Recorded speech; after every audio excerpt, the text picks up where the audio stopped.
Good morning, everyone. We are here on the second series of the lecture that is devoted to knowing Ukraine better, which is today's topic is democracy and politics in Ukraine, and from the human rights perspective. Why it is important?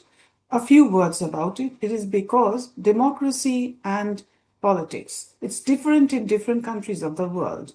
And we know democracy is not just, for Ukraine, it is an elected government totally, and so the elections mean a lot to the Ukrainian people. It has been so in all of the former Soviet space, except the Baltic countries. This country has demonstrated that elections really are a tool to change the people, to change power, and the real power is vested on the people. So says the Ukrainian constitution.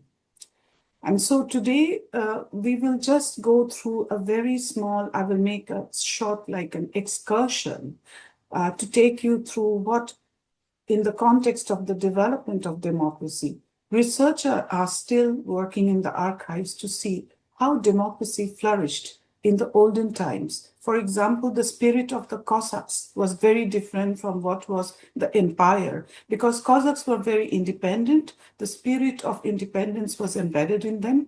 They were against the serfdom. They were against any kind of slavery which was present in the Russian Empire and as well as in the other European empires. Equally, the Polish also were looking down upon the Ukrainian peasants, and that is also bearing a lot of historical testimony. Now, you will be very much interested to know, one way we have the democracy and politics going on, the political processes, and parallelly it goes the legal side, that is the constitutional development, because without that, a state doesn't have a framework. With that also, Ukraine is an exemplary case, because the first democratic constitution, it's of Philip Orlik constitution. It was in the 18th century, and it was one of the earliest ones that came. It was, I think, in 1711, if I'm not mistaken. Please correct me, colleagues. This was the exemplary constitution, which when European constitutions were not existing at that time.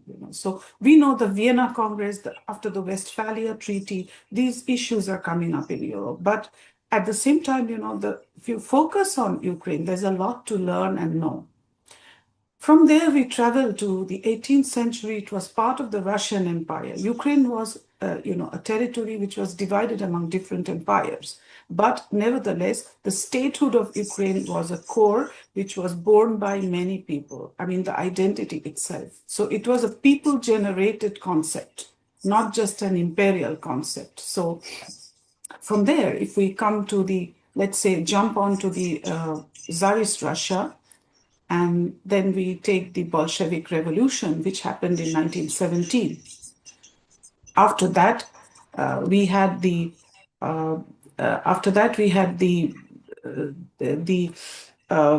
Central Rada, which is the Ukrainian People's Republic. What was very important was that for 3 years it survived, and it was very important to say that this period was important, and this period was exemplary, but after all, ultimately, it fell to the Bolsheviks finally.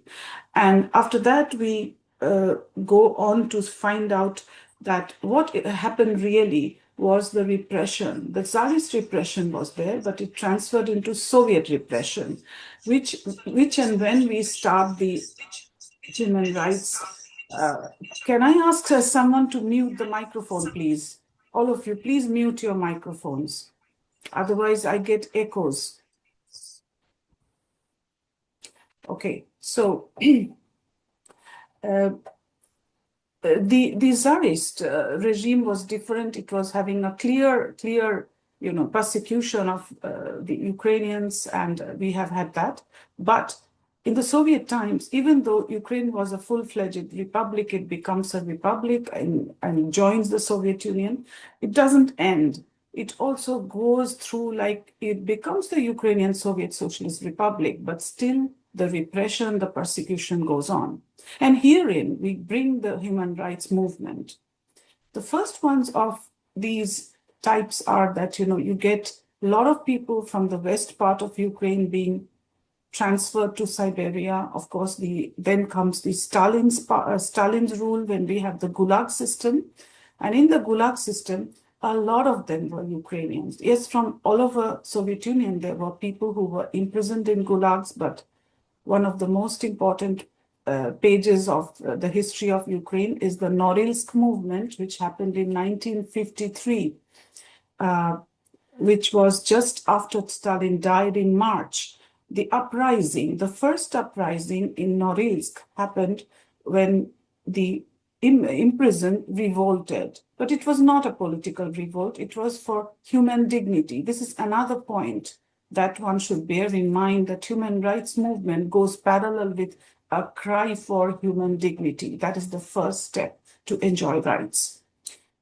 From this concept, if we move and there was an Ukrainian, it was Evgen Gritsak, who hails from the region of, Western Ukraine, southwestern Ukraine, and he heralded this movement. He was the head of this movement. And I personally call him the Ukrainian Gandhi because it was a non-violent movement, the first non-violent movement which challenged the Gulag system. It was not, their demands were met, and they could enjoy certain basic, that there should not be numbers written on them, they should have a regulated working hours, etc. They should not be tortured, things like that. But there was no call for political freedom because it was unthinkable within the system of Gulag, because even though Stalin died, everything didn't change immediately. Of course, the next year, there were gulags all over the place. It was Norilsk, is near the Arctic Pole, which was in the Arctic Circle, very far away from Ukraine. And there were Japanese, there were many nationalities who were imprisoned there. And this is after the Second World War. And we know that a lot of people from different countries were also imprisoned. The full list I'm not going to now say because it's a question and an issue of a full lecture. From there, we move on to the thaw, the Khrushchev thaw. But again, repression didn't end. And that is what, Maria Tomak will be reflecting on that deeper. Since then, we have had the movement, which was one of it, she will reflect on the Helsinki Union movement, but that came much later. But in the 60s, the thaw, there was a little relaxation of, rules, like, people could somehow speak. It was not the Stalinist time, but however, it was still regulated, still the censorship existed, still there was some kind of oversight of what the Ukrainians are doing. And the point is that the human rights struggle didn't end. And there are dissidents who are still alive. Many of them are not alive. Like there was Evgen Sverstyuk, Levko Lukyanenko, and many others who were Ukrainians and top-notch Ukrainians who yearned for Ukrainian freedom and Ukrainian independence, and they were jailed for multiple years, like for 25 or 26 years. Levko Lukyanenko. Sverstyuk also spent a significant time. Then Miroslav Marinovich is very much alive. He was, of course, later. There are dissident movement, as you know. The dissident movement essentially in the Soviet Union was a non-violent movement, which was like people thinking differently from the regime. That is what started, Dissidents were a very different group, and dissidents essentially differed in their thoughts. But among the dissidents also you find different shades of opinion. However, they were all facing the same fate, that is persecution. And this human rights story is very important for us to understand. Since, Gorbachev's coming, the things loosened, and many of the people were, given freedom. And even before that, like Evgen Gritsak was freed in the mid 80s. So during that time also, like there were people who got freed, but they could not obtain jobs. They could not get to, any proper, very decent life. They had to subsist on a very meager living. there were national movements also, like the Baltics had their movements. There were the Forest Brothers, in Lithuania. There was the Crimean Tatar, a national movement which happened, and the people were massively deported, common people, even though they are dissidents or not. So Stalin's policy gave rise to those, and they were deported to Central Asia. And Central Asia had a big community of the Crimean Tatar. This is relevant for Ukraine because after the perestroika, they started coming back. And after the independence of Ukraine, the coming back of the Tatars was a very important milestone in shaping the political nation of Ukraine. And when we talk of nation building, we do not mean ethnic, just nation. It is not only Ukrainian speakers. Ukraine belongs to many, many other nationalities. And that is a wonderful thing because that allows Ukraine to look like a full-fledged modern nation, which is a political nation. Now, I will not talk much, but one more word is constitution. The constitution gets passed in 1996, imbibing a lot of historical legacies that had. So it is today the parliamentary presidential republic. And there is a parliament called the Verkhovna Rada. The president's office is there and a cabinet of ministers, which is the executive power. The president's office is the head of the state and head of the government is the prime minister. And head of the Verkhovna Rada or the parliament is the speaker. Now you have political parties, you have factions, and the voting system is not majoritarian system. It is not single mandate constituencies, but it is proportional list, according to the list, the German system. So we will look into it in other lectures. For example, during the foreign policy and other aspects, I will tell why this was important to get integrated to the European Union. But for the time being, I think you know about the constitution, that there is a constitution which had declared Ukraine as a neutral country, as a non-bloc country, but it was included that Ukraine will be going towards European integration and access to NATO. This was made only in 2000, and if I'm not mistaken, in 2000, after Crimea was occupied, so there was a threat to Ukraine's sovereignty, and only after that, this clause was included. Probably in between, it was 2018 or 2017. I cannot say the exact date, but it was in the first term of President Poroshenko. And the first term after the Maidan revolution of the president. So after that, President Zelensky continues these strategic directions. And as you know, we have a terrible situation now. And with this, I will hand over the microphone and the platform to Ms. Maria Tomak. We have sent you a profile of her as a speaker, so I did not describe. She's a very eminent human rights fighter. By her formal training, she's a journalist and she's an excellent writer. She's an excellent observer. And of course, there are many more good things to her, apart from being just a human rights monitoring, but she has led different, movements. And she's now, of course, she has formed the Media Initiative for Human Rights, a very powerful NGO which documents and especially the violation towards journalists and others. And she's today also documenting different, violations, rights violations, as an independent researcher and also as a collaborator with the Truth Hounds. So, Ms. Maria Tomak, the floor is yours. Thank you so much, Dr. Ghosh, for this generous introduction.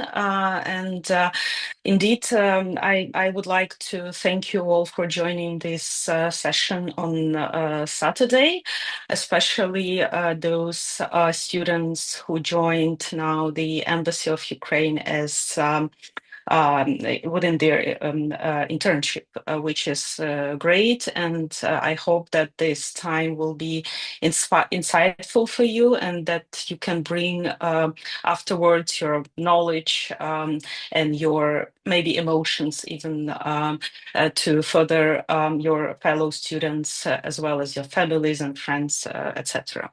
So my presentation will not be academic one. I would like to emphasize this because I have lived through many developments related to human rights in this country, and therefore I thought that it would be more maybe useful, even more emotional, and maybe more insightful to you if I will share my perspective, of course, as a person who tries to analyze the situation, but also as the person who lived through all this and who's still living through all this, as many people like who are here as well, several people at least who are here as well.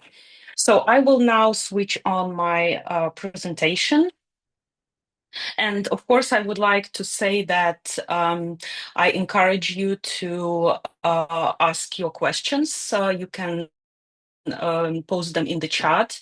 If you have some questions that are uncomfortable, I would appreciate if you ask them because I'm ready to answer all the possible questions that you might have about current situation in Ukraine and in general about human rights developments in Ukraine. And I guess if you ask them, it will be useful so that I or my colleagues can comment on them.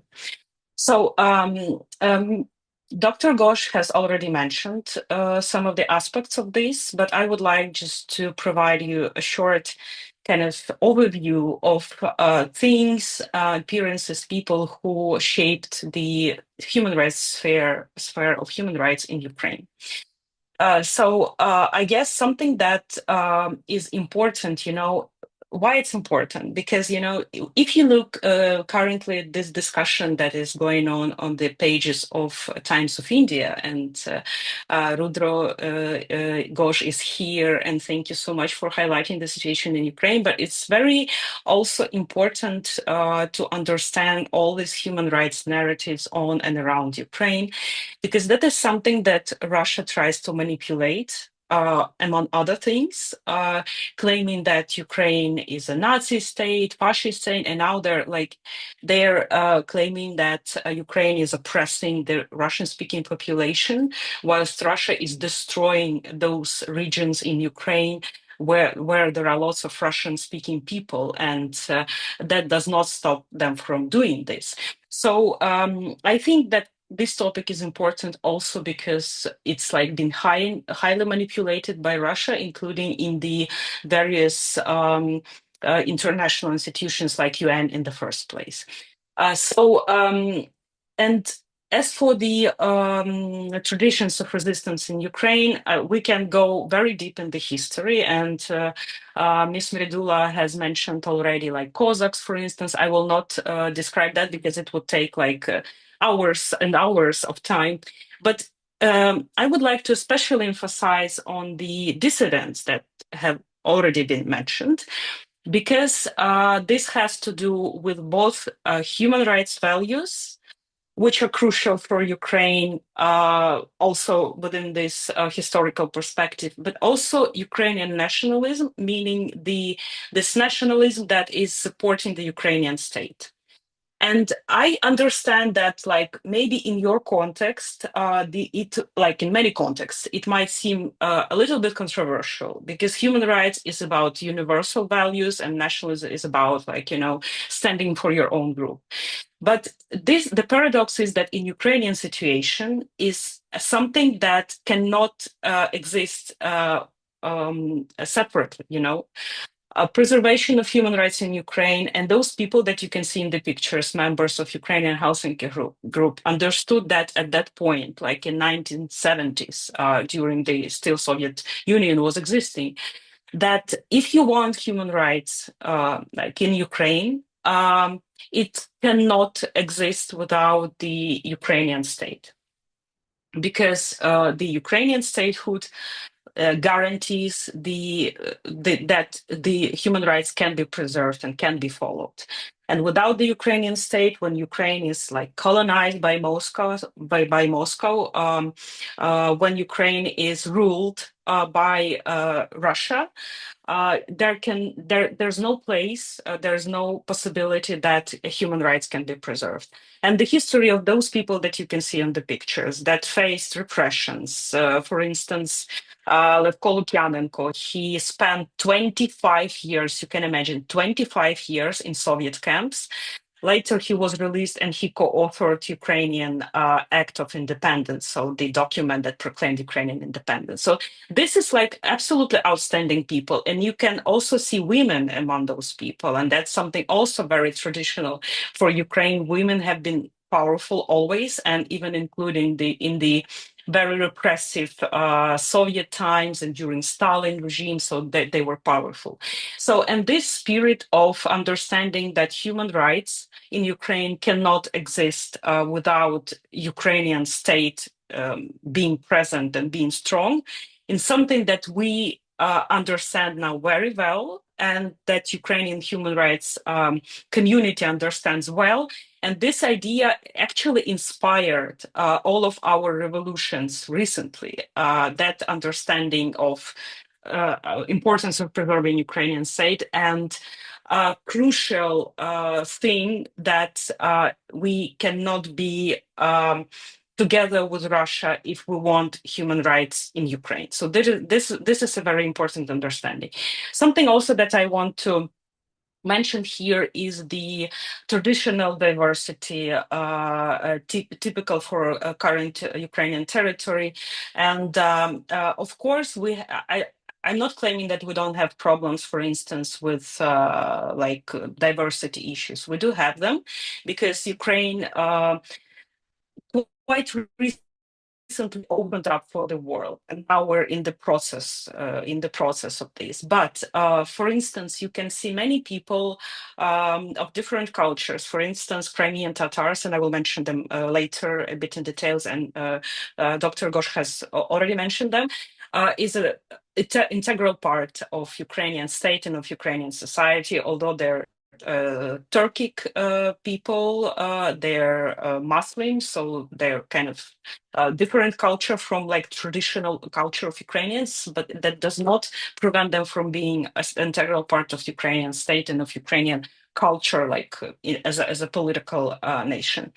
And of course, this is like a topic for the separate discussion. And I guess it's something that Ukrainian diplomats can provide you insight to. But of course, I think that current Ukrainian situation with human rights in the positive aspects was shaped also by the fact that Ukraine is a member of multiple international organizations and has multiple international obligations, not all of them being adhered. But that is something that allowed, I guess, Ukraine as a state to become much better, to make lots of reforms. Like just one of the examples is the fact that Ukraine joined the Council of Europe. Was the main factor in the prohibition of death sentence, which was an important step for Ukraine and for the human rights, and for joining those countries that prohibited the death toll and death sentence. And the only country now in our continent in Europe that still has this is Belarus. Probably you know about the state, which is run by the dictator Lukashenko, which is an ally of Vladimir Putin. Okay, so speaking of some particular events that are important also in the context in the history of Ukrainian human rights, and also that can show you or prove the theses that I mentioned earlier, that human rights are related to the idea of preservation of Ukrainian statehood. Those three revolutions, I participated in two of them. When the first one happened, I was 3 years old, so I was too young for that. But that was also a very important event that is oftentimes cited now, and many people recall the Student Revolution on Granite, such a romantic title. It happened in 1990, even before the dissolution of the USSR. But, it shows that even at that point, even in the circumstances when the state, like Soviet state, was very repressive, Ukraine in 20th century went through horrible events, including genocide, Holodomor, the hunger that artificial hunger, famine that killed millions of people, all those representatives of Ukrainian elite that were killed.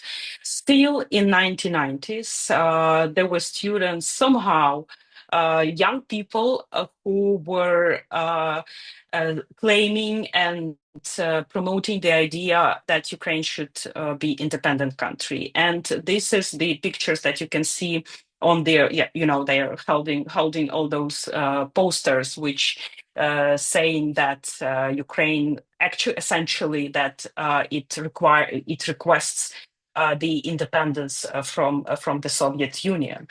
Later, the Orange Revolution happened. At that point, for instance, myself, I was 17 years old. I was in the second year of my studying as a journalist.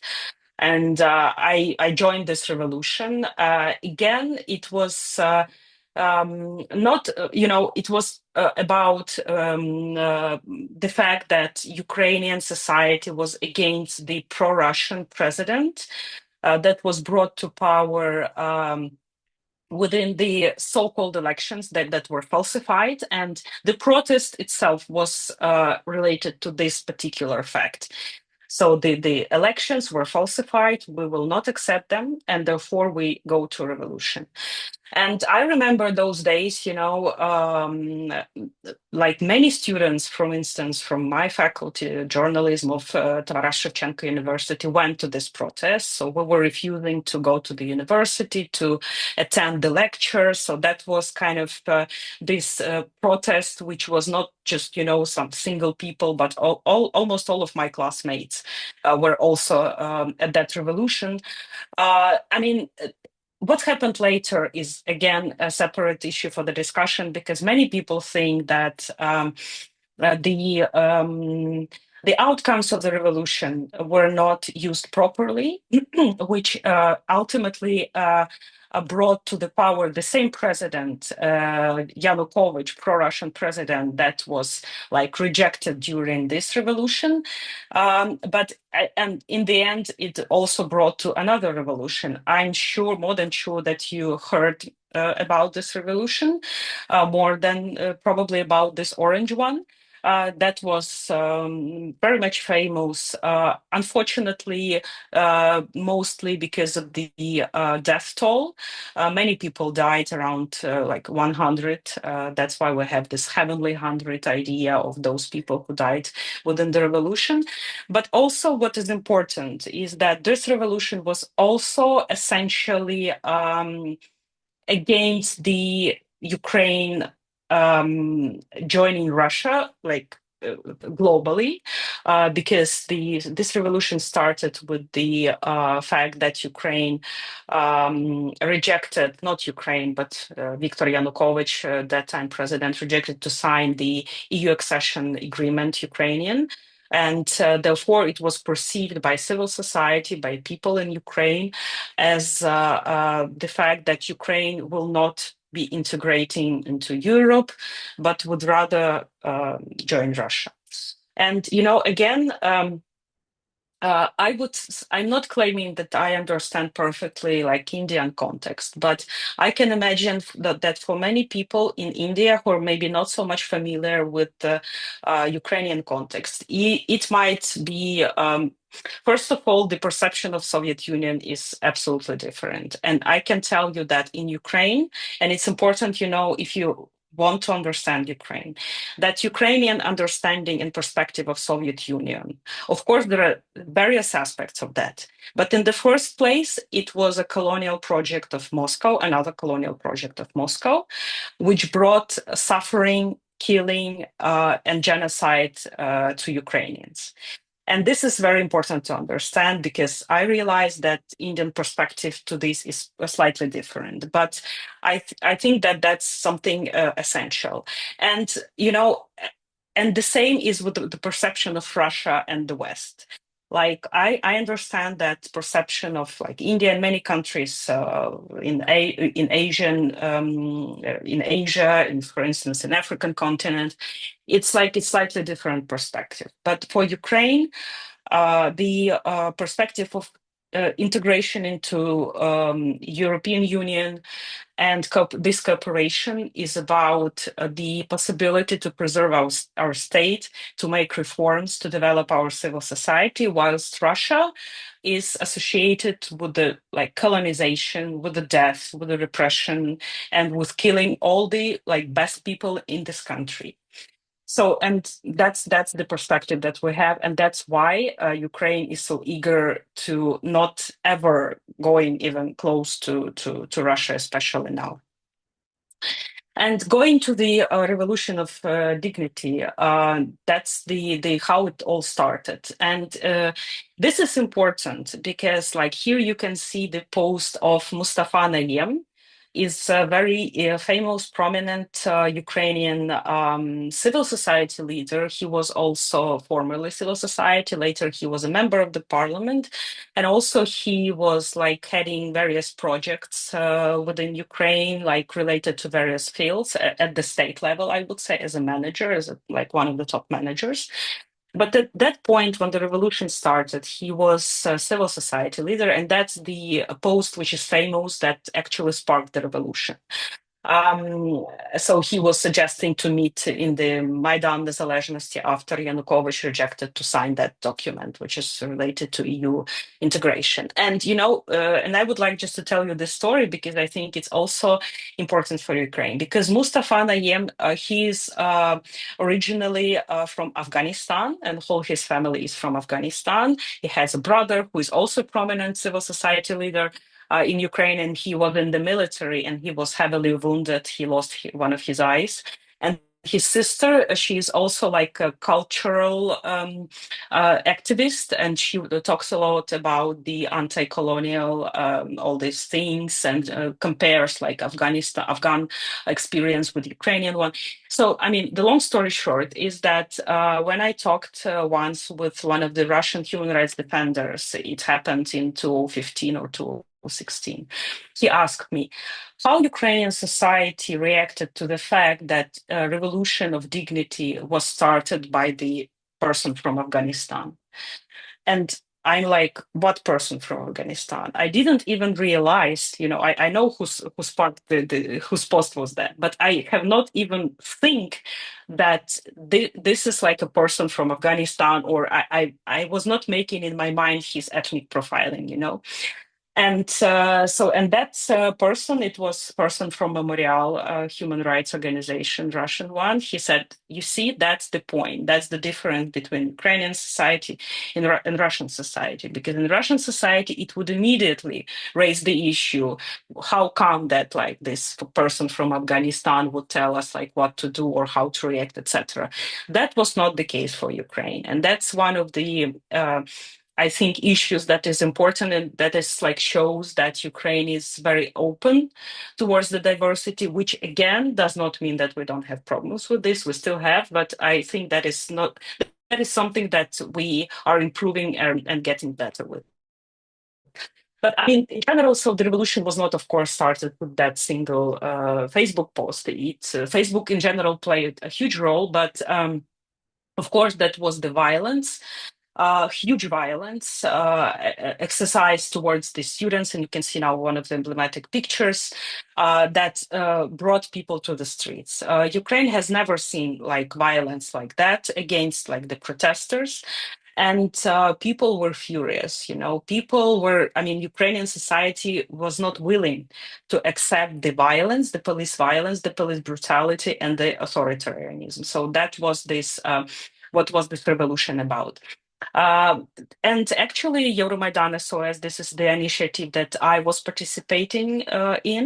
It was launched by the Center for Civil Liberties. I worked there at that point, and later, actually several years ago, Center for Civil Liberties received the Nobel Peace Prize, including the activities related to Euromaidan SOS. But I mean, I will not go into details. I can share with you this presentation later. But long story short is that this was one like something new for Ukrainian civil society, because this was the initiative that provided assistance to the protesters. So, and in this from this standpoint, it was not a political some structure, but it was purely humanitarian, but aimed at supporting the protest by supporting the protesters and defending their rights. So we were looking for those people who were missing after the crackdown of law enforcement. We were attending the court hearings. We were running the hotline, collecting the information. So there were many activities. That was something new for Ukraine. And later it was multiplied in many other civil society groups like Crimea SOS when the occupation of Crimea started, then Donbass, Donetsk SOS, Luhansk SOS, when the Russian invasion into eastern Ukraine started, and later on like Army SOS, etc., etc. So this is like the type of reaction towards the crises when people are uniting and trying to come up with some solutions that can help like those people who are affected by the developments. So this is something that you can see in Ukraine now, like massively, absolutely massively, and that Ukrainian state could not probably survive without this ability to come together and provide solutions to some of the crises. So this is like the revolution of dignity. You can find this information like online, but as I said, so that was new in terms of the level, scales, and brutality of human rights violations in Ukraine. Kidnappings of activists, torturing, no fair trial, arbitrary detations, and even executions. So that was something that was in Ukraine, but that was just the beginning, unfortunately, for Ukrainian society. Now of course, you cannot even compare how many violations are going on now because of the Russian aggression. So here are some figures. You can look at them later. So actually, another human rights challenge that appeared because Russia was trying to utilize the fact that Ukrainian state was in crisis because Yanukovych, at that time president, fled Ukraine. There was a vacuum in power in Ukraine. We had almost no army, literally, because during the Yanukovych times there were steps implemented to just make Ukrainian army literally absent. There were many people of Russian descent, even with Russian citizenships, working for the Ukrainian government. So Russia was really actively trying to undermine Ukrainian state. And when the revolution ended, what Russia tried to do, of course, it was there were attempts that's a separate issue to totally bring Ukrainian state to non-existence. But what they managed to do, unfortunately, successfully, is to occupy Crimea and invade eastern Ukraine. And occupation of Crimea, again, it was something new to Ukraine, meaning that it was something that brought massive human rights violations on Ukrainian soil, unprecedented. I mean, during the times of independence of Ukraine. And you can see the list of those abuses. It's not something that it's not my estimation. You can look through the United Nations General Assembly resolutions, multiple of them adopted since 2014, and all of them list those massive human rights violations committed in Crimea. The fact that Crimea is occupied, which contradicts again Russian narratives of like Crimea joins its native like harbor, all that kind of things, is confirmed by a side of UNJ, which is a political body. We have court institutions, which is really important, like International Criminal Court, at least according to preliminary reports of the prosecutor. And also there is a decision of European Court for Human Rights, the institution which is not so much familiar, I guess, for Indian people, but which is a very important institution within the Council of Europe space, which covers not only Europe but Central Asia, for instance. So this is like, and even Turkey, yeah, if I'm not mistaken. So this is like important body for the human rights. And of course, if you look at this list of abuses, you can absolutely see that this is something that is going on in the other currently occupied Russian territories. So it started in Crimea, as we say, but the playbook of the occupation itself and those human rights violations that are committed in the occupied territories is just the same. But also, Crimea has its uniqueness. I had the privilege to work for 3 years as the in the mission of the president of Ukraine in Crimea, and I was dealing with the Crimea platform, which is an international instrument launched by President of Ukraine in order to overcome gradually the occupation of Crimea with the political diplomatic instruments, or at least bring attention of the international community to the occupation of Crimea and emphasize that Crimea is Ukraine, whatever Russia is talking about, and however it may manipulate. And Crimea is really a special region for many reasons, and of course, in the Russian like mythology and in the Russian propaganda narratives, it takes like a special place, and it's again a separate issue, but I would like to emphasize in terms of human rights to Crimean Tatar people that are indigenous to Crimea, specifically to Crimea. And they were deported from there during Stalin times in 1944. Like, again, that is why not only for Ukrainians, Russia and Soviet state is hostile and is perceived as a hostile one, but to many, many other nations who was in the Soviet Union or who are currently within the Russian state, like Chechen people, for instance. So one of the crimes was committed against the Crimean Tatars. Of course, they also survived the elimination of their cultural and intellectual elites. They survived deportation, which is recognized as genocide by Ukrainian state and by other countries. And now the number of these countries is growing. So, and when you can hear, many times people try to ruminate like about should we give up on Crimea, etc. And it's every time I hear this, like for me, it sounds very cynical because it's not just a piece of land. Many Ukrainian citizens live there under the occupation, but also it's the only home for Crimean Tatars who are perceived like again as hostile by the Russian state, and Russia exercises repressions now in Crimea precisely towards the Crimean Tatars, and so you can imagine that the home of these people is occupied. They cannot live there. They cannot freely live there. Many of them cannot return there from Ukrainian mainland because they would be like arrested and put in the jail, and we like still so many people like leaning towards the like let's give up on that. So that's a very sad thing, and I just would argue, and I would call on you every time when you hear about it, just remember that this territory is not just a piece of land, that it's a home for indigenous peoples of Ukraine who survived many sad things. So I included in my presentation Oleg Sentsov because, it's, first of all, it's one of the first cases of political persecution in Crimea. And second thing is that Oleg Sentsov, he's ethnically Russian. He has a typical Russian surname, which ends with "ov." It's like very Russian. And he used to speak Russian when the Crimean occupation started.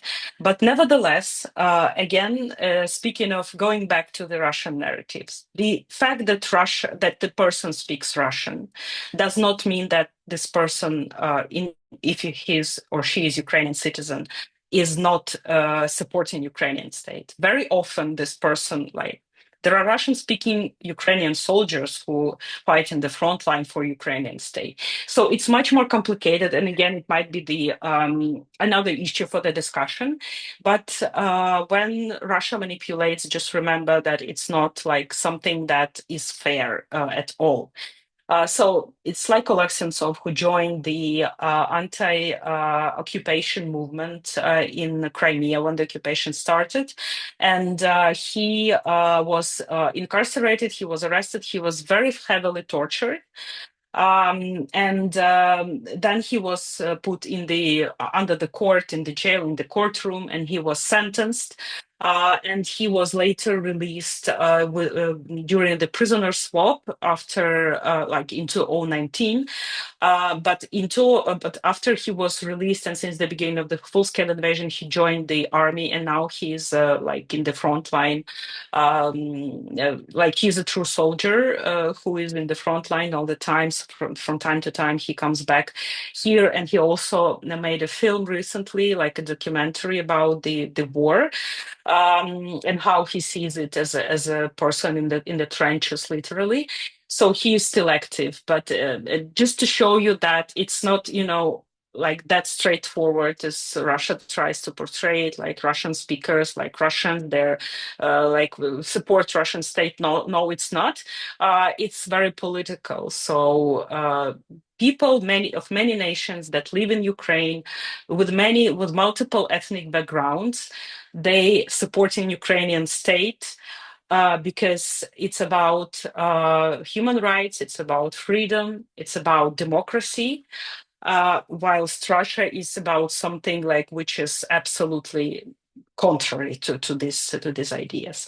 And here are some of the Crimean female activists. I guess that like Crimean Tatars are unique people also because they are very much leaning also towards democracy, towards human rights and freedom.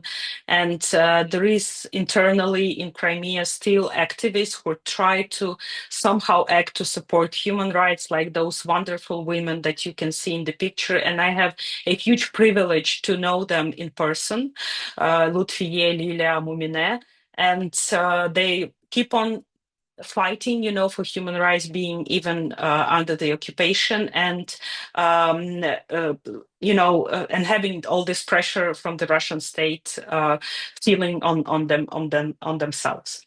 So. Invasion of eastern Ukraine. So again, I would like to emphasize that the war in Ukraine started not in 2022. The war in Ukraine started in 2014. And oftentimes, unfortunately, many people forget about this. And, I can tell you even like very honestly that, I was going to the conflict areas since 2014. So I was in Crimea when the Russian occupation started. I was witnessing it and later provided my testimonies to the European Court for Human Rights. I came also to Donetsk when Russian invasion started there. I was there also several times and also was providing my testimonies later. But, even for my family members, for instance, my sister, she confessed me recently that, I didn't understand why you were doing all that. And I didn't realize that there is a war in our country. I realized that only when rockets started to flying in Kyiv, and for many people it was like that, unfortunately. So there was not enough understanding, like what's going on, that the war actually started, that people since 2014 were killed, were tortured, were kidnapped, were suffering, like they were IDP since 2014. Unfortunately, for many reasons, when we can analyze that, and that's our probably weak place, but now we're like getting better at that. There was not enough social cohesion at that point, and that was also one of the reasons that allowed for the full-scale invasion to start, to my humble opinion. But like as for when it comes to human rights, 2014 in Donetsk and Luhansk, in all those places that were occupied by pro-Russian forces, again, that was like even worse that it was in Crimea, because in Crimea, Russia immediately established its occupation, like its official occupation. It happened in March 2014. But in Donetsk, they did not recognize that they're occupying this territory up until the 2022. So they were pretending that there are some, pro-Russian activists uh, or those people who were like local, but they demand the accession to Russia or joining Russia, which was absolutely not the case. And you can, in order to make sure that it's like that, you can check, for instance, the very interesting investigation and material. Some of them are available online of the Netherlands courts that was investigating and making the decision on the MH17, the flight that was downed above the Donetsk region in Ukraine, and many Malaysian and Netherlands citizens died in that crash. And that was actually committed by Russian forces. There were some of the Ukrainian citizens engaged in that, but that was, local collaborants. Unfortunately, we have that, but it was all done like the responsibility lays on the Russian Federation. And there was also one of the important decisions recently made by the European Court for Human Rights in the case of Ukraine versus Russia, like Ukraine and Netherlands versus Russia, which actually states the same. That Russian state bears the responsibility for the plane crash and for overall multiple violations of human rights in Ukraine that are currently in that territories that are currently occupied by Russia. And also you can see some positive stories here because, like, again, the family that we were helping as a media initiative for human rights, I mean, bringing this case to the public and to the international community. So this Olena Fedoruk, who is the mother and the grandma for several kids, so she was held in the detentions 2017 to 2024. You can imagine a lady in the occupied territories. But luckily, she was released during one of the prisoner swaps. But many other thousands of other people are waiting, civilians waiting for this to be happening that are held by Russia illegally. So, and actually, it's important to understand that the occupation of Ukrainian territory since 2014, all the human rights violations that were happening there, but also the lack of the capacity and of willingness, I probably would say, of the international community to react properly to this. That is something that led to the full-scale invasion of Russia. And those territories you can see in this picture that were occupied since 2014, they were the launch pad also for the full-scale Russian aggression. So this Russian aggression was starting not only from the Russian territories, but also from the south, from the occupied Crimea, also from the occupied territories in eastern Ukraine. And of course, unfortunately, Ukrainian citizens are used forcefully mobilized by Russia and are used also in this war. As you can recall some of the examples when representatives of the colonized nations were used by the empires in the wars, like during the First World War and Second World War. So that is like what Russia is doing actually. I will probably skip this slide because it's just the illustration. You can check it later, like those initiatives that I was contributed to. So some of their activities are just the examples of how Ukrainian NGOs are operating, but there are like much more in different spheres that are working. So speaking of the current situation in Ukraine, the humanitarian situation with human rights.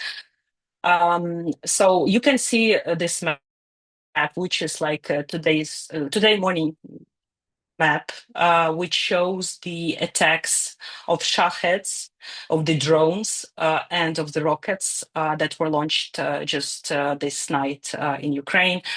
we were just exchanging before this session with Dr. Ghosh because she spent another night in the underground in the metro station. I slept in my bathroom. That's like a traditional place where I sleep. I mean, I don't complain because it might be much worse.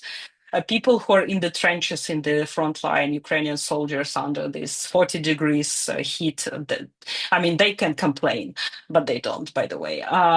But I mean, just to show you that now Ukraine, again, I oftentimes hear like people asking me, because this year I had a chance to live for 2.5 months in Nepal. I went there, just to have a rest and to rehabilitate a little bit. And I talked to many people, very nice people. I admire Nepal, but they were asking, like, is the war over in Ukraine? We can't hear anything like lately. But you can see even in this slide how many people died during like recently, and actually the war getting even more cruel. The number of people died, wounded is growing. So it's not getting better, it's getting worse. And, even to compare like the situation now in Kyiv, so we survived different periods, like where we had like shortages of electricity. And I had to climb like because I live in the 18th floor, and but it's okay for me to climb, not so much for like elderly people, it was a struggle, but I mean so we survived different periods, but now I would say it's especially challenging because I oftentimes also go to the shelter. I didn't do that previously, but I go to the shelter because it's just impossible to hear all those sounds, all those blasts, the sounds of the drones. And this is the reality that like all of the people like in Kyiv now, but in the front line, it's much, much worse. But we all live through this reality. And like my point is, you can see different figures here, and you can later maybe check on them if you're interested, but just several highlights. So around 1 million victims of the war since 2014 is the estimation of NATO. You may think that it's not a reliable source, but I think it's pretty accurate. Since 2014, so I would like to underline this. It includes both civilians, but also military, and those who were died, and those who died, and those who were wounded. UN brings another figures since 2022, but again, they themselves say that that's like a very, very humble estimation because they count those people whom I can identify precisely. They cannot identify all of them, and later I will say a few words about about Mariupol, where we cannot know how many people even died there. That's like a horrible situation. And also another highlight is that indeed the current level of attacks on Ukraine are unprecedented for this war. So now we're living through the most challenging the period of the war, and of course for many people in Ukraine, it's really challenging psychologically also. So I think it's needless to say that it's not an easy journey for now. So, and Mariupol, I'm sure that you've heard. I just want to bring several like episodes that are emblematic for the war. So more than 20,000 people died in Mariupol, resulting from fightings and siege of Mariupol. So there are different figures, and we're living in the 21st century. We have all this like AI and all the technology, but the truth is that when you face such brutal waging of the war, you cannot even know how many people died, in the city. Various figures are, there, like 3,500, up to 100,000. And here is the quotation of one of Ukrainian human rights defender, head of Ukrainian Helsinki Human Rights Union, where he actually comments why we cannot have this information.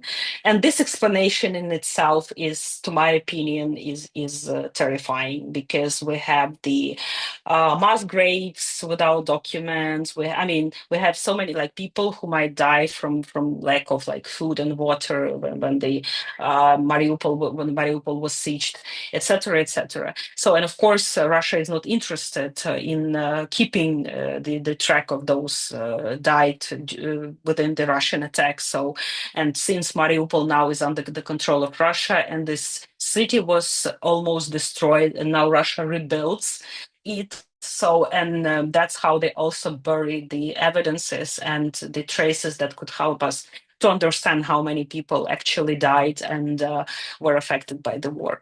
I have to warn you that in the further slides there will be some scenes of violence. Sorry about that, but they were also in media and in social media, so that's not something new. But just to make sure that you're ready for that. So this is the picture again. I'm sure you have seen this, but this is the kind of cities after the occupation in Ukraine.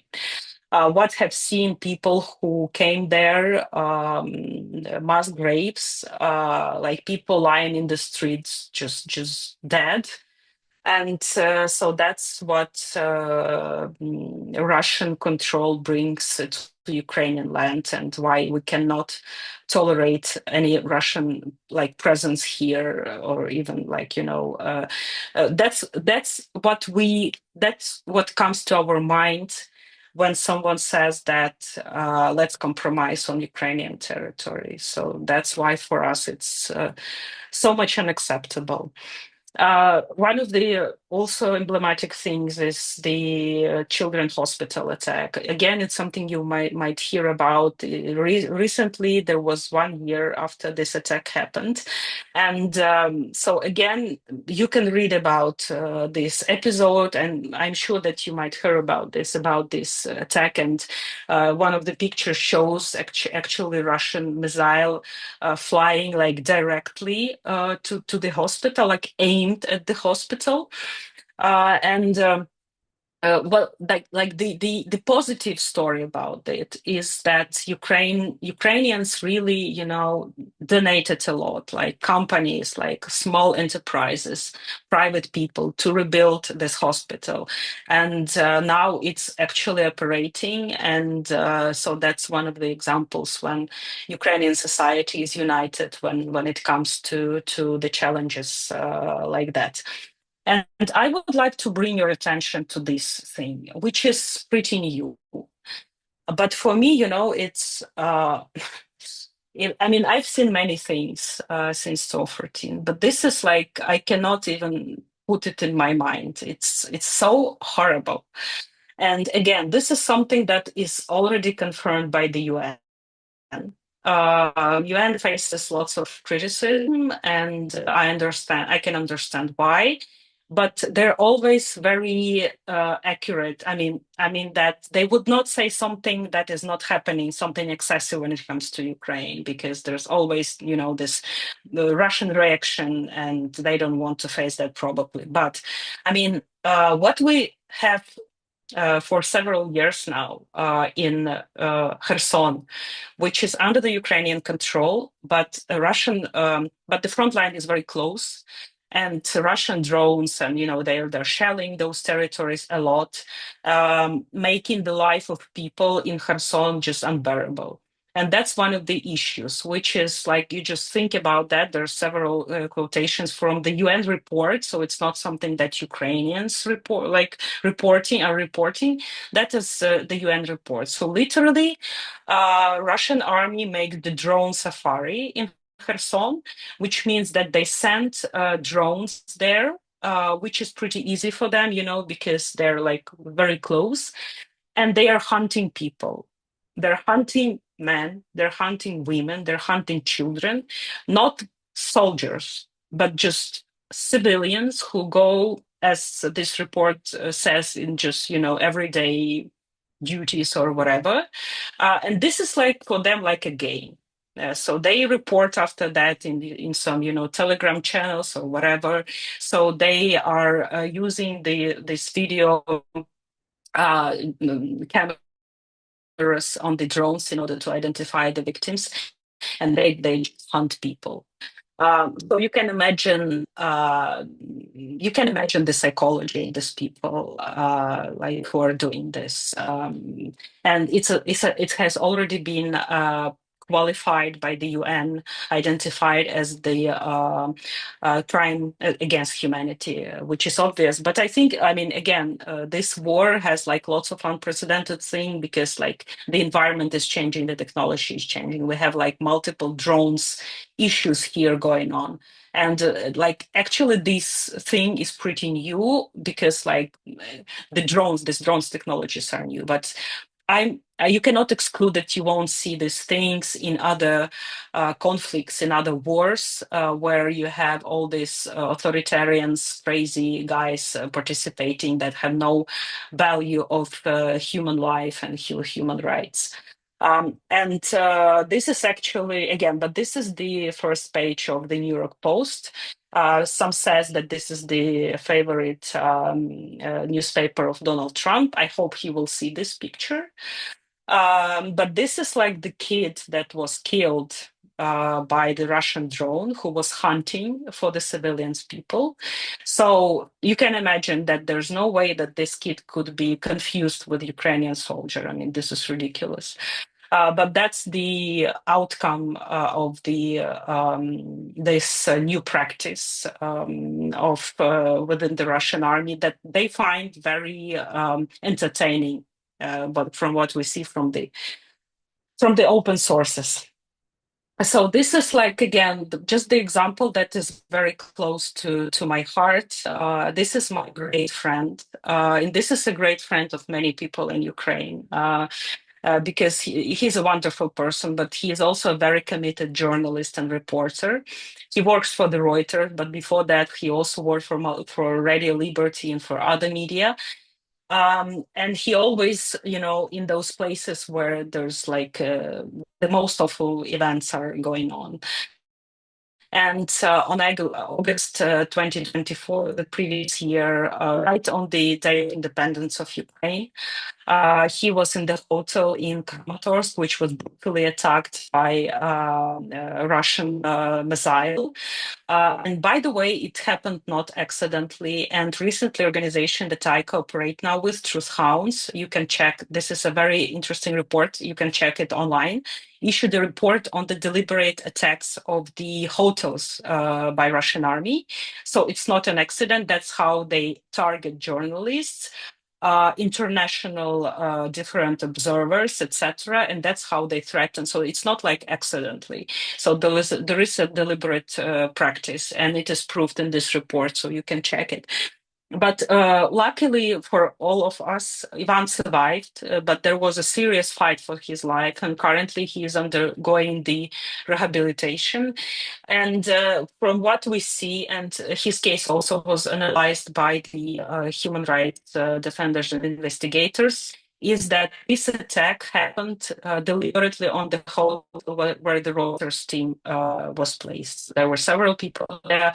One British citizen who was there, he died during this attack. Ivan was heavily wounded. Several other people were wounded, but not so heavily.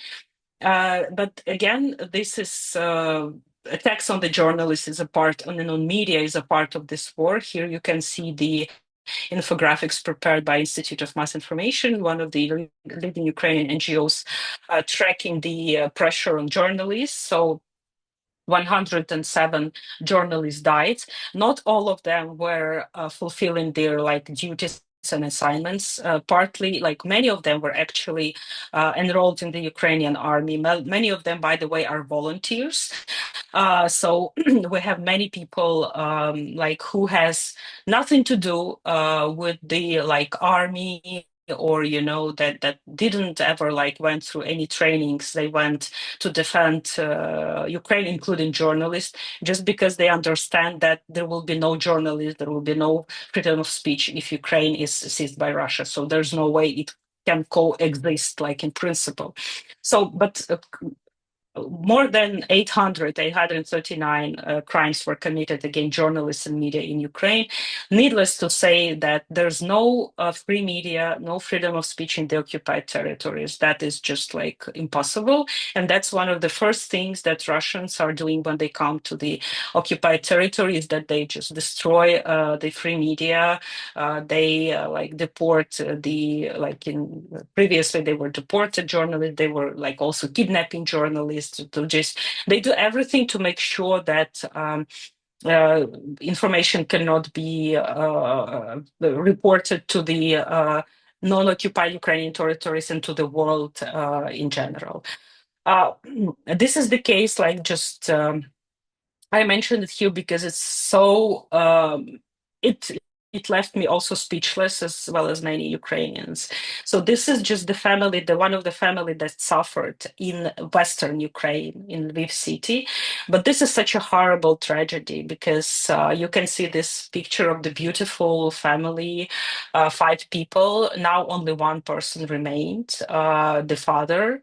The woman and the 3 daughters were killed within one Russian strike that targeted of the western city of Lviv. I mean, I don't know what else to say here. You can see that these are not like even close a military target, but so many people like that.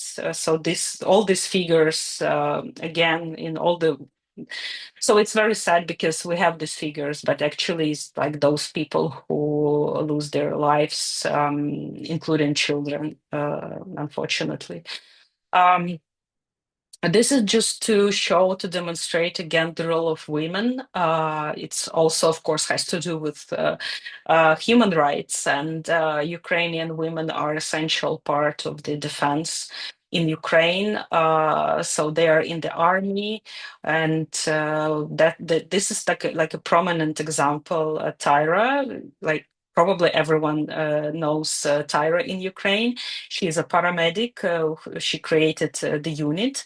When the full-scale invasion started, she also kind of whistleblower also, because she recorded gigabytes of body cam footage showing the besieged Mariupol, which went also viral and which helped to show the what happened actually there when there was no access to this territory. And she spent 3 months in the Russian captivity, but then she was released, and now she's very active both in Ukraine but also internationally, speaking about her story and what means to be in the Russian captivity. So, and this is like an important now element of human rights in Ukraine, and the situation that changes dynamically, because we didn't have so much veterans before. And now we have many people with amputations. First of all, these are veterans, but not only, many civilians also, due to the shellings and due to the wounds they face. Amputations, and that's a huge challenge now for Ukraine, for Ukrainian public space, which is not adjusted. That's one of the biggest problems for Ukraine, which is not adjusted for people with the amputations. So, and now, like, it just I would say that's part of the like natural developments. It should have been done earlier, of course, but that's how it happens now. Many small businesses like coffee houses, restaurants, they don't wait for any like rulings of the government, whatever, of or local authorities, but they try to adjust the space for people who have the amputations, who face such problems, who use the means in order to move, and it's, in general, unfortunately, Ukrainian public space is not welcoming to those people, but we have many of them. like 100,000 at least people have amputation. So you can imagine.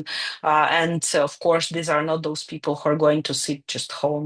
They're very active. They try to participate in the public life, which is great. And now Ukraine is getting more welcoming for those people. And the separate issue are civilians held as hostages. And unfortunately, around 20,000 people, you can imagine, are held now. And unfortunately, mostly they are not getting to the swaps, because swaps are happening mostly with prisoners of war, like military men, and civilians remain in the custody very often.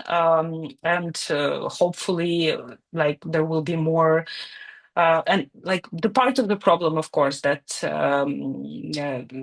it cannot, I mean, civilians cannot be exchanged. It's like, again, it's against the rules, and Ukraine is not holding the civilian hostages. So we have, so to say, nothing to offer to Russians. And Russians just don't want to release those people and hold them in various parts of the occupied territories, and sometimes they're transferred also to Russia. I'm moving towards the end of my presentation, and I have several more slides. So this one is the approximate list of current challenges for human rights in Ukraine, just like something that you can immediately define. So of course there might be much more details, but just in general, of course, the war is ongoing. The war is ongoing. That's the main human rights challenge for Ukraine. And the occupation will be ongoing even if some sort of ceasefire is happening. So we understand that it's not likely, unfortunately, that without the very strong support from the international community, which is not likely to happen, Ukraine can liberate the currently occupied areas. So, and if you will hear that some sort of ceasefire is going to happen, just please bear in mind that there are still millions of people who are living in the occupation, which means that it's not peace yet, because occupation is also a form of the warfare. Investigation, that's the challenge for Ukrainian law enforcement system, for Ukrainian courts. Thousands of cases. I guess that it's dozens of thousands of cases, and it's really hard to deal with them. So it's really hard to document all of the destroyed infrastructure, all of the destroyed buildings, all of the wounded people, all of the atrocities. Like, there's no access to the territory, and it's like, even technically, it's really a huge challenge for Ukrainian justice and law enforcement system.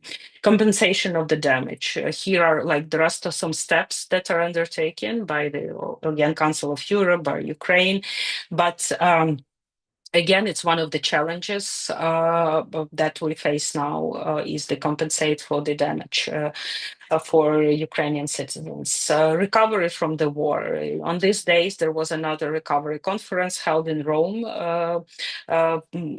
and hosted by Italy on recovery from the war for Ukraine. But again, we all understand that when the war is ongoing, we cannot, unfortunately, talk about the full-scale recovery and about the normal recovery. So but again, we would need, like, lots of resources in order to overcome the consequences of the war. Veterans and civilians affected by the war, I have mentioned it already, but that's, like, also a huge challenge for the psychological health of the population in general, and of course of the integration of veterans in the society. So there's huge problems here, like many problems here. Internally displaced persons, refugees, social cohesion. So that's something, again, which is challenging. We have up to 7 million of refugees that are currently outside of Ukraine, and that's of course affects the demographics. So, for instance, now in Ukraine, according to various estimations, but we have around 30 million people living in Ukraine. That's not enough. Just to compare, because I was making this comparison, 30 million people is the population of neighboring to India, Nepal. But Nepal is the territory of Nepal is 6 times less than Ukrainian territory. And we don't have like mountains like Nepal has, which is, so I mean, we have problems with demographics. Of course, we have the dysfunctional international political and legal system that also like getting worse, I guess, currently at least. Indigenous people rights, that's another challenge. For Ukraine, how to implement them because we have laws in place, but now it's impossible to implement because of the occupation in the first place. Of course, there's a threat of degradation of the democracy. It's always there when you have martial law. Now we have martial law operating for more than 3 years now. We don't have elections. We have like very often self-censorship, of course, of people because they don't want to harm the interest of the state because we're already having this problem of the war, militarization of society, which is unavoidable in this situation. So you have all those challenges. But I have to tell that so far, Ukrainian society is dealing great. There's lots of criticism, which is totally normal for Ukraine. We have mostly, I would say that we have problems with the institution building rather than with the lack of freedom of speech. So I would say that given the fact that we have martial law for more than 3 years now, so we're more or less okay. And of course, we have like old problems that were not solved before, like corruption, for instance, which is not the main problem for Ukraine. That oftentimes, I guess, it's misrepresented like as the biggest problem. It's not the biggest problem, but we have this problem, and the problem is that it's impossible to fight when you have a war because you have other priorities in the country. So, and I would like to finish my presentation maybe with despite everything, with some like positive signs that we have now within all the problems that we have and the full-scale war. So actually, war-related stress make people more responsible citizens that are demanding the end of corruption, making reforms, and they're more demanding to themselves as citizens. I can tell you, even like living in the multiple like apartment building, I can see how people became more responsible. They clean better, like they clean after their dogs, which is important already. Just a small detail, but it's still I can see that they clean the trash and all that kind of things. They try to come up, with these electricity problems when we were discussing should we buy the generator or not. That we have to, to bring our resources together. So that's just makes people more responsible, and they think about their family themselves, but also about their neighbors more. Of course, we appreciate more freedom, when you see what's going on and when you pay attention more what's going on in the occupied territories, when you can see the liberated areas with people being deprived of life just because they are Ukrainians. There's more understanding that how valuable the freedom is and the rights are. Ukrainian culture and other identification related spheres are absolutely flourishing now. It might sound strange, but you can imagine that there are some plays now in Ukrainian theaters that you cannot buy tickets. Like it's just impossible. I mean, if you go there in the same minute when they start to sell tickets, you cannot buy them. Like some of the exhibitions are so popular among people, like those that are insightful for understanding ourselves. That's a totally like separate issue, I would say, because um, many people in Ukraine, they didn't have actually an interest in themselves and in Ukrainian culture before the full-scale war started, unfortunately. But now we have this boom, which is absolutely unique, like books, exhibition, like various projects. And almost every day you can attend something like in Kyiv and other cities, just very insightful. Civil society development also happens because state cannot overcome the challenges of the war by itself, and there is this understanding and recognition. And in many in many aspects there's like a tendency of when state is relying on the civil society in some of the aspects. And you know that this culture of donation now for Ukraine, for instance, is absolutely, overwhelming. Like everyone is donating, to the drones, or to some, to buy the car for the army or something like that, or to some humanitarian needs, like with this hospital, that children's hospital that was destroyed in Ukraine. So that's became part of the normal everyday culture of Ukrainians, is donations for some good stuff. Ukraine becomes more open to the world, including for the so-called global south, seeking for support and solidarity, but also trying to find some common things, like Dr. Ghosh was mentioning Yevhen Hrytsak, and similarity with Gandhi, Mahatma Gandhi.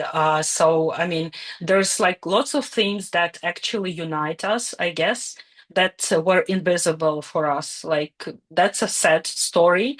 But now, when for us, the fact that we belong to the Western civilization, just the fact, it just the fact, not to Russian one, but we belong to the West. For now it's the established fact and established side of our identity. But now we're trying to explain ourselves and communicate more with the global South, understanding also that the West might have different connotation for many countries, and that is okay. That's just the part of the story.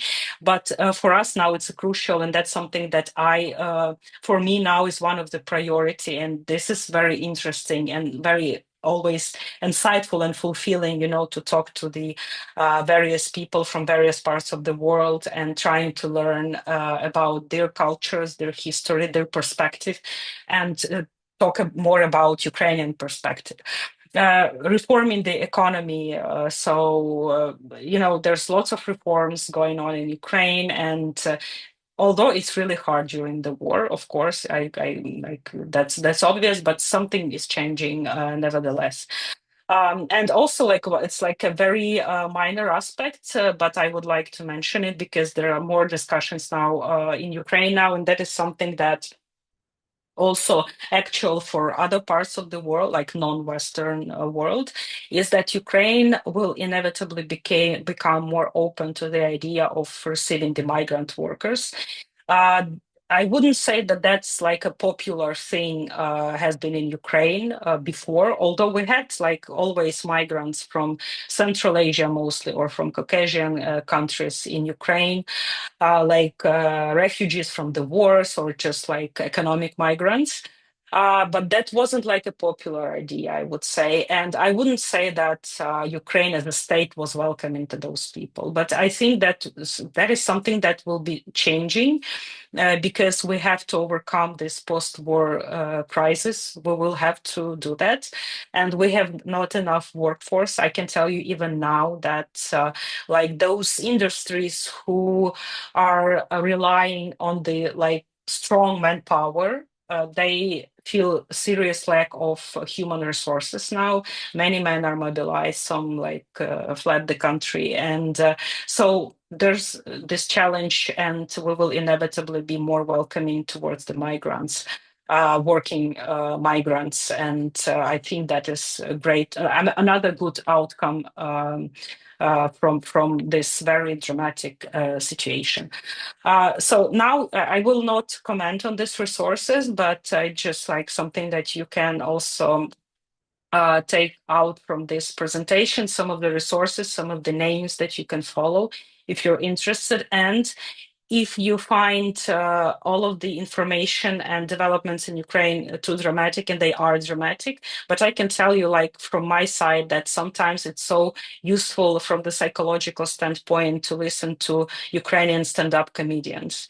They do not pretend that there's no war, but that's a psychological relief because they somehow comment it in a way that is not like harmful. They have some English stand-ups too, but that can, explain how Ukrainians live and survive during this war, because we still laugh in all this war. We're still trying to find the joy of life and trying to survive, preserve our life and our psychology, our psychics, also with, some very common pleasures that all people around the globe are having. Thank you for your attention, and I'm ready to answer your questions.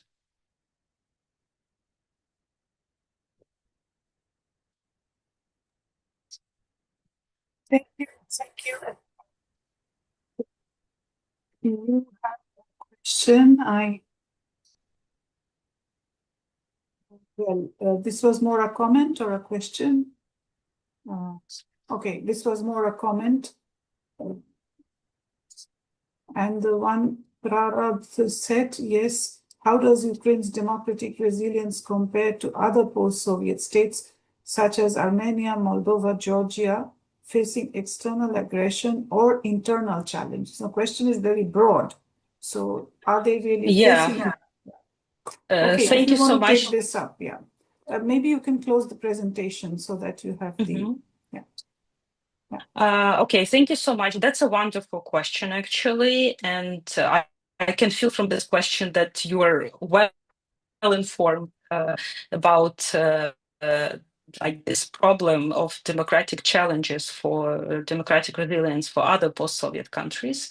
And I would say, I mean, it requires maybe a long answer, but I would just maybe say something that immediately pops up in my mind. Well, first of all, I would say that now, by societies of the post-Soviet countries, Ukraine is perceived as a democratic hub. Of course, like now, not many people travel here because of the war and because it's dangerous.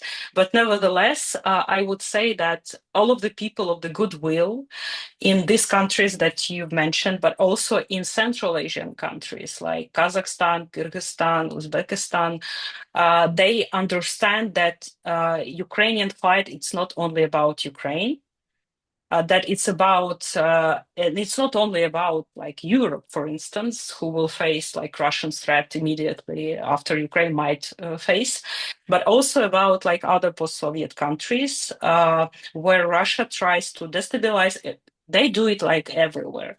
I would say, just if I would point out some of the like countries, I would mention Georgia, because you know that Georgia had this pretty successful story of reforming. Like, of course, there were some problems with this. It was not so ideal, but I remember like my personal impressions when I went there for several days when there was a revolution in Ukraine. We went there just again to have a break. And how I was amazed that in rural areas in Georgia, there was transparent, glass police departments with the EU flag inside. I was like, I cannot imagine that we will have something like that in Ukraine soon. But now, not so many times, like 10 years passed, and now we have like totally different situation. Georgia, which is, I would say, seized now by pro-Russian political forces. Um, and its situation is really very challenging there. And Ukraine is, which at that point was like also fighting for its survival and against the huge pro-Russian lobby in Ukraine, now is like on the other side of the spectrum, I would say. But I mean, that might sound, maybe too loud or, but I would say that now the fate of all the, like many post-Soviet countries is also decided and defined in Ukraine. Because if Russia wins, they will continue to do what they do in Moldova, like trying to undermine the elections and to bring their pro-Russian candidates to force, trying to, undermine the pro-European aspirations of Armenia, and trying to destabilize it. And, just to say about Georgia, because I guess it's important, because when there was a Russian war against Georgia in 2008, Ukrainian government was the reaction of Ukrainian government was really weak and not something that I would support, but the society was really supportive of Georgian people. And now we also have the situation when there's no ambassador of Georgia in Ukraine, for instance. There is an embassy, but not the ambassador. But almost every week, there are coffins with Georgian people who are fighting now together with Ukrainian army, traveling back home. So Georgian people are supporting Ukrainian people, I would say, and this is also a very important thing. And in terms of the internal problems, I would say that we share also many internal, like domestic challenges with these post-Soviet countries.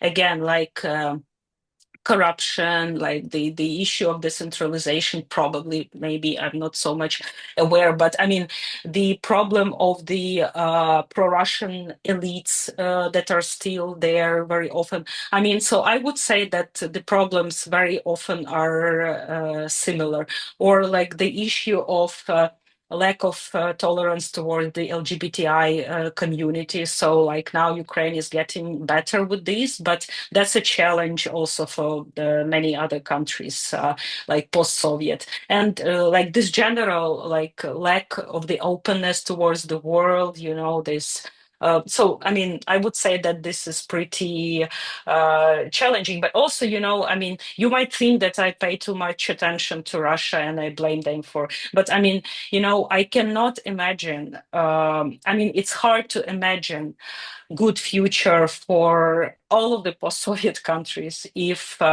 Russia will stay like as it is and like this empire that is try to do this wage this neo-colonial wars. I mean, because it's going to affect everyone. It's just not that Russia is hostile only towards Ukraine. So this attitude of this downplay of people, like Russians treat not very good Ukrainians as someone, like underdogs. So it like everyone shares it who is not Russian. For instance, migrant workers from Central Asia in Russia. So it's horrible. So the attitude towards them is just horrible. They are treated like Untermenschen, So, and that's one of the sources of this modern Russian fascism, which is not aimed only at Ukraine. Hope I answered your question, and thank you again for it. Yes, thank you so much for this very, very deep answer. And of course, I would add to that the difference between people and regime is very clearly outlined. The regime is one thing and people. This is the typical facet of transition politics or transition economy from totalitarian to a different, multi-party democracy. So this is one of the features that, people and regime, the difference. The moment it becomes like more acts in cohesion, then there is a vibrant democracy. But until that happens, there we have a lot of problems. Of course, the revisionism, you know the term revisionism, students are familiar with it. So revolution can end up in, even after 10 years, something, it can get revised. So it can have revisionist policy. And Russia is looking for that. So Maria is absolutely, and I agree. I've been also talking about this, that if there is no regime change in Russia, the world will not be a healthy place to live. The whole world will suffer this way or another way. Unfortunately, our Indian elite doesn't understand, and I have a big difference with them that I've been facing a lot of problems with Indian publishers, with Indian intellectuals, with many people who fail to understand just because of the simple fact that they are not listening, not doing enough reading. I would even say that how many of them even came across Ukrainian, basic texts. They read only Russian texts and they are like parrots repeating the Russian dogma. So this is the big moral problem that is, this is a moral degradation. I welcome the interns who have come. So one of the requests is not to spread any Ukrainian propaganda, but to spread the Ukrainian truth that is inside, what is really happening. There is no NATO or Nazi here. I mean, people who have come here, they have realized, and while after going back to India, they will definitely tell you, like there was Miss Swasti Rao from the Institute, I think she was in the Ministry of Defense Institute, and now she is with your university from where the interns are. And of course, there is Mr. Mridula Ghosh who also travels. So they will be bearing enough testimony that, this is something different. So more questions, please. Sorry, Ms. Mridula, I just wanted to add, as for these implications of Russian war also for other countries, maybe there are some other questions. Please welcome, and Yeah, you can please. ask them in the chat or in Yeah. the camera. But just to say that, because currently I research this issue, and like Ms. Mridula knows about that as well as Volodymyr, but just to share it with others, that within my cooperation with Truth Hounds, one of the Ukrainian NGOs documenting also human rights abuses and war crimes. So we're trying to investigate into the involvement of citizens from the countries like around the globe by Russia in order to fight against Ukraine. To continue this aggressive war. So the point is they don't want to, to get into their own citizens, because that might lead, to the unrest or, some dissatisfaction with Putin. That's why they would go to Nepal, they would go to Cameroon, they would go to Cuba, and they would hire their people to work, with as guardians or to work at the factories. But in effect, when people come to Russia, they have to fight in this very brutal war. And many people being misled by this general perception of Russia as a friendly state. And that's the first problem, that Russia is aggressive neo-imperialist country, but not the anti-imperialist or anti-colonial as it tries to present itself. So, and they find themselves without proper training being in the front line, in the first row.